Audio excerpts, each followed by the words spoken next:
They told me Christmas was canceled. Too tight this year, just staying in. So I spent the day alone. That night, my cousin posted a video. A full house, turkey carving, family-only invitations. Everyone was there, except me. I stayed silent until Dad texted, "Can you help with the mortgage monthly?" I replied, "Ask the family you chose." Then I cut off every payment and watched the fallout. I, 31M, stared at my phone screen on Christmas morning, reading the group chat message for the third time. My aunt had sent it 2 weeks ago. Christmas was canceled this year. Everyone staying in, money too tight. I understood. Times were rough for everyone. I spent the day alone in my apartment, ordering Chinese takeout and watching old movies. It wasn't ideal, but family comes first, and if they needed to save money, I respected that decision. I'd been sending my parents $1,500 monthly for their mortgage for the past 3 years anyway. After my promotion at the engineering firm, it seemed like the right thing to do. That evening, I was scrolling through social media when my cousin's Instagram story popped up. The video started with a perfect dining room setup, white tablecloth, crystal glasses, the works. Then the camera panned across faces I recognized immediately. My parents sat at the head of the table, my dad carving what looked like a 20-pound turkey. My aunt and uncle were there, laughing at something off camera. My 2 cousins, my sister with her husband and kids, even my grandmother who I thought was too sick to travel. The caption read, "Family only Christmas. Nothing beats tradition." I watched it again and again. Every single person from our family was there except me. The turkey looked expensive. The wine bottles on the table weren't cheap grocery store brands. This wasn't a struggling family cutting costs. This was a deliberate exclusion. My hands shook as I set the phone down. 3 years of mortgage payments. 3 years of being the reliable son who never asked questions. 3 years of thinking I was helping my family stay afloat while they apparently had enough money for an elaborate Christmas dinner without me. I walked to my kitchen counter where my laptop sat open. My banking app was still logged in from earlier when I'd paid my own bills. The recurring payment to my parents' mortgage company was scheduled to go out in 4 days, January 1st, like clockwork. I canceled it. Then I sat back and waited. Update 1.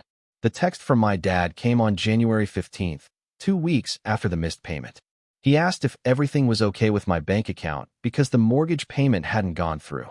He wondered if there was some technical issue and if I could call the bank to sort it out. I replied that my bank account was fine and working perfectly. He called me an hour later. His voice carried that familiar tone of barely controlled panic that I remembered from my childhood whenever money got tight. He asked directly what was going on with the mortgage payment and whether I was having financial problems myself. I told him I wasn't having any financial problems. Then I asked him how Christmas was. The silence stretched for nearly 30 seconds. Finally, he said it was quiet, just him and Mom at home. He asked again about the mortgage payment, saying they really needed it to go through because they were counting on it. I asked him to hold on a moment. I opened Instagram and found my cousin's video from Christmas Day. Then I described exactly what I saw. The full table, the turkey, every family member present, the family-only caption. He started stammering about how that was just a small gathering, nothing fancy, that I had said I was okay with Christmas being canceled. He insisted they barely spent any money and that I was overreacting. I asked him why I wasn't invited to this small gathering if everyone else was family. He said they didn't want to bother me since I lived across town and they knew I was busy with work. He said they figured I'd understand and that next year would be different. I told him I did understand. I understood that they had made a choice about who was family and who wasn't. I told him the mortgage was his responsibility now and hung up. Update 2. My phone exploded over the next week. My sister called first, angry that I was being petty over one missed holiday. She said I was putting my parents' house at risk over hurt feelings and that I needed to grow up. When I asked her why she didn't mention the Christmas gathering to me, she said it was last minute and they didn't think to call. I asked her how last minute a 20-pound turkey and formal table setting could be. She hung up. My aunt called next, the same one who had originally announced Christmas was canceled. She told me I was being dramatic and that family sometimes makes decisions that might hurt feelings, but that doesn't mean I should retaliate financially. She said my parents were stressed about the mortgage and this wasn't helping anyone. I asked her why she lied about Christmas being canceled when she was clearly planning a family dinner. She said it wasn't a lie, that they just decided later to have a small get-together, and I was making it bigger than it needed to be. I asked her why every other family member was included in this spontaneous decision except me. She started talking about how I seemed busy lately and they didn't want to impose. I reminded her that I'd been sending my parents $1,500 monthly for 3 years without being asked. I told her that didn't sound like someone who was too busy for family. She got quiet. Then she said maybe they made a mistake, but that didn't justify putting my parents' house in jeopardy. She begged me to reconsider and said they'd make sure I was included going forward. I told her it was too late for that now. The trust was broken, and they had shown me exactly where I stood. I told her they could figure out the mortgage the same way they figured out Christmas dinner without me. Update 3. By February, the calls got desperate. My cousin, the one who posted the video, reached out through Facebook Messenger. He apologized for the video and said he didn't realize I wasn't invited. He claimed it was just an oversight and that everyone felt terrible about how things had played out. I screenshot his own caption, "Family-only Christmas. Nothing beats tradition," and sent it back to him. I asked him how you accidentally exclude someone from a family-only gathering and then post about it publicly. He read the message but never responded. My mother called in tears, saying they might lose the house. She begged me to reconsider, promising that nothing like this would ever happen again. She said she'd personally make sure I was included in everything from now on and that they never meant to hurt me. I asked her whose idea it was to not invite me to Christmas dinner. She claimed it wasn't anyone's specific idea, just a miscommunication that got out of hand. I asked her how 15 people end up at a dinner through miscommunication while one person gets told Christmas is canceled entirely. She couldn't answer that. She started crying harder, saying I was their son and they loved me, and couldn't I find it in my heart to forgive them. She said the mortgage payment was the difference between keeping and losing their home. I told her I was also their son on Christmas Day when they chose to exclude me.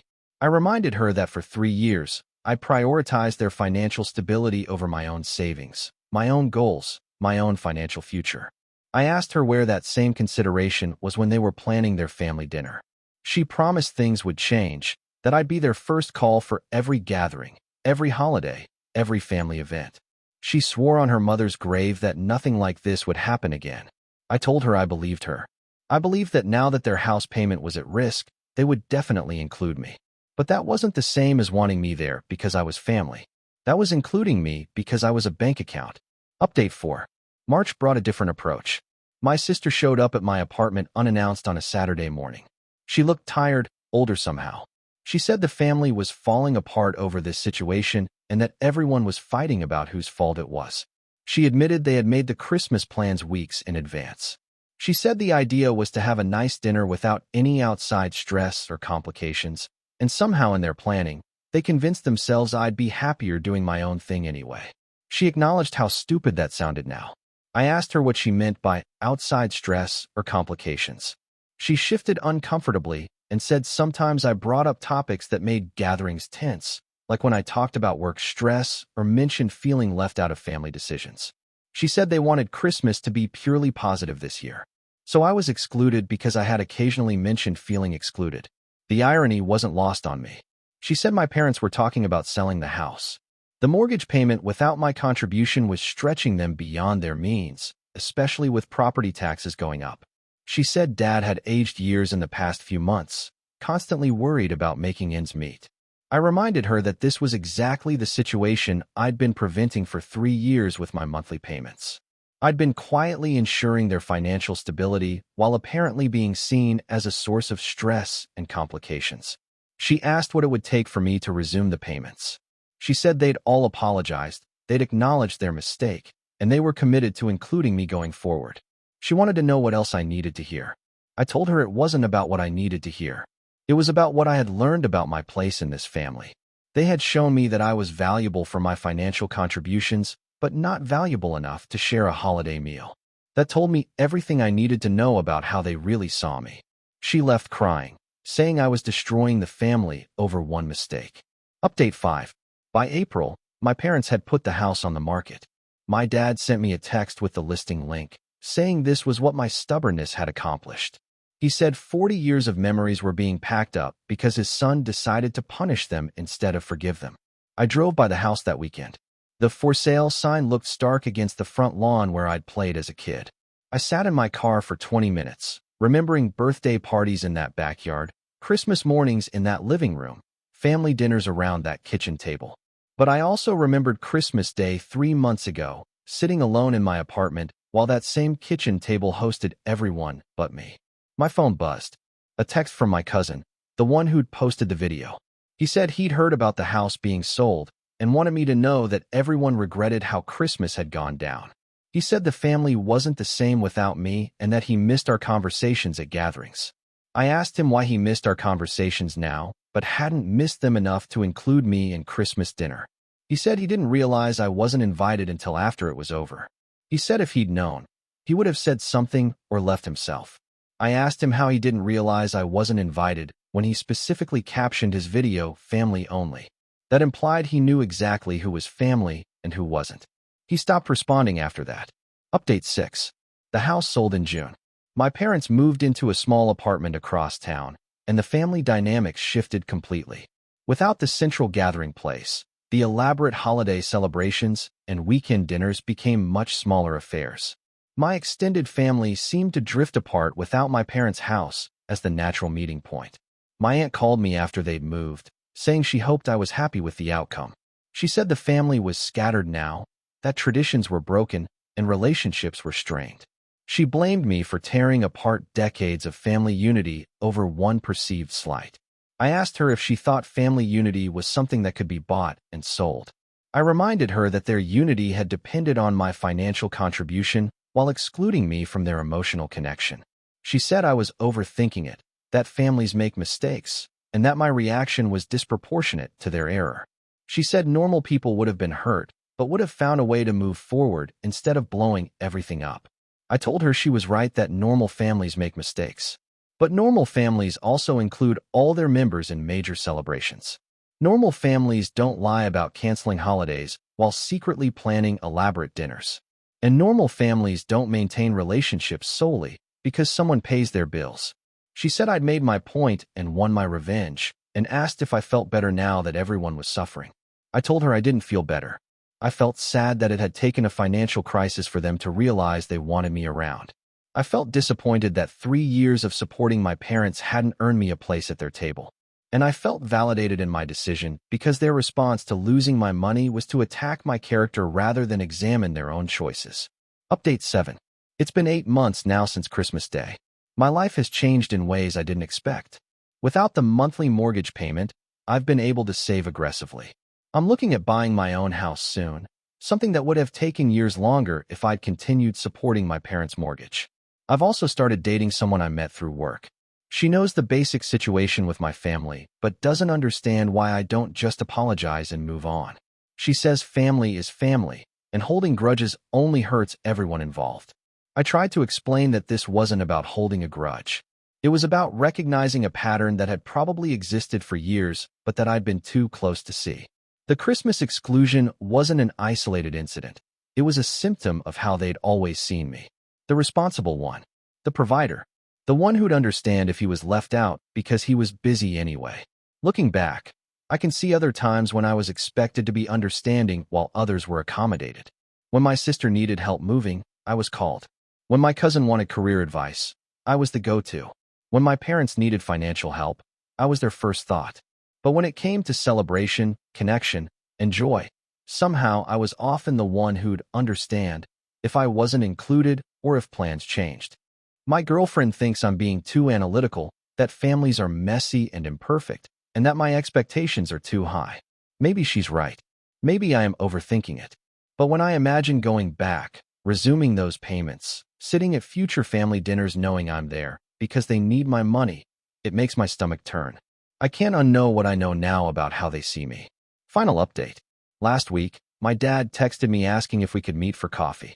He said he'd been thinking about everything that happened and wanted to talk without the pressure of the family or the house situation hanging over us. We met at a small cafe downtown.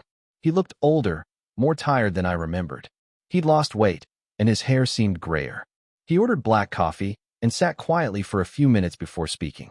He said he'd spent months being angry at me, feeling like I'd abandoned them when they needed me most. But recently, he'd started thinking about Christmas from my perspective.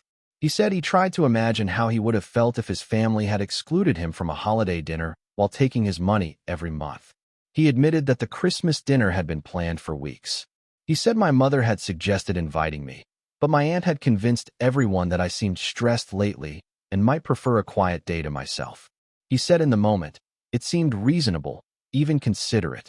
But he said when he really thought about it, they'd made assumptions about what I wanted without asking me. They decided I'd be fine being excluded without checking if that was true. And they'd done it while taking my financial support for granted. He apologized. Not the desperate, house-saving apology from months ago, but a quiet acknowledgement that they'd treated me like an obligation rather than a choice. He said he understood why I'd cut off the payments and why I'd stayed away from the family. He didn't ask me to resume the mortgage payments. He didn't ask me to come to the next family gathering. He just said he was sorry and that he hoped someday we could rebuild our relationship on better terms. I told him I appreciated his honesty. I said I'd been angry for months, but mostly I'd been sad. Sad that it took losing their house for them to see me as a person rather than a resource. We talked for 2 hours. About my childhood, about his expectations for me as the successful son, about how family roles can become traps without anyone realizing it. He said he was proud of me for standing up for myself, even though it had cost everyone something important. As we were leaving, he asked if I'd be open to occasional coffee meetings, just the two of us, with no agenda other than getting to know each other again. I said yes. I don't know if I'll ever resume a relationship with the extended family. The trust feels too broken, the dynamics too toxic. But maybe my dad and I can find something new, something based on choice rather than obligation. My girlfriend was right about one thing. Family is messy and imperfect, but she was wrong about something else. Sometimes the loving thing isn't to forgive and forget. Sometimes it's to draw boundaries and insist on better. Sometimes it's to walk away from people who only value what you provide, not who you are. I'm still angry sometimes. I'm still sad about what was lost. But I'm also proud of myself for recognizing my worth and demanding better treatment. The financial independence I've gained by redirecting that mortgage money has given me options I never had before. And the emotional independence I've gained by walking away from that family dynamic has given me something even more valuable.